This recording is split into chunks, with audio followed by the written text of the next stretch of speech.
Starting off with Bitcoin, you can see Biddy itself has rejected the 100 simple moving average. What looks like a pop higher rally, potential break of this consolidation, turned out to be a failed breakout, with the coin dropping back down towards 40,000. Now, of course, 40,000 itself, slightly above that, is very significant support level. So we're kind of at an inflection point for Bitcoin. If we drop below 40,000, we could sink all the way down to 38,000.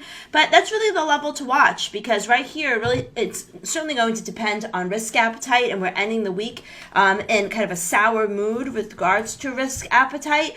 But in general, I think, the levels to watch are going to be 40,000. If we sink below it, we'll see a deeper decline. On the top side, if we get back above this high, we should see a stronger move higher.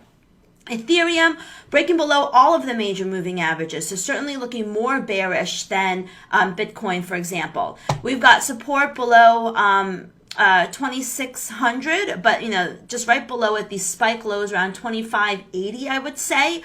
But it doesn't look like very strong support, because you've got consistently lower highs and lower lows. Looks like it wants to trend and move further downwards towards 2,400.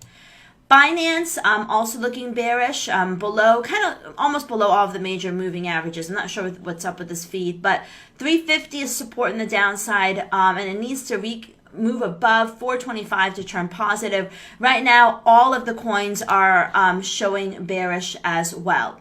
Taking a look at Solana. Solana here, we've got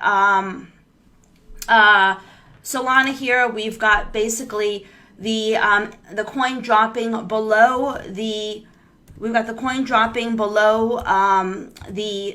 20 SMA, and we've got support down at 84. So it does look like the downtrend is dominant, and we could see a further move lower in Solana. Polkadot, well, let's go to Luna. Luna, on the other hand, is much stronger, very different performance. It's rallying. It's been, extending its gains. So on a relative basis, this definitely looks better than the other coins. But I think, if we get a further correction, that could be hit as well. Polkadot, also moving lower, just, bearish general trends in the crypto market. And if you're going to be a bargain hunter, I would say like around 16 is probably the level to watch. Cardano, it's the support we've got at Cardano is right around 83 cents. Although, maybe, you might get some bargain hunters, now coming in, because we're not too far from that level. Ripple, finding support right at the 50-day SMA. 70 cents is support below there. Lower highs, lower lows, channel, downtrend intact. But I think, the 70 cents level is where you're going to see buyers come in. Doge, trending lower, support down at 12 cents for Doge. And we've got a bunch of slight spike lows, or, just kind of lows here. So that's the level to watch. But I think Doge will start to maybe attract some bargain hunters. And then last but certainly not least, Shiba Inu.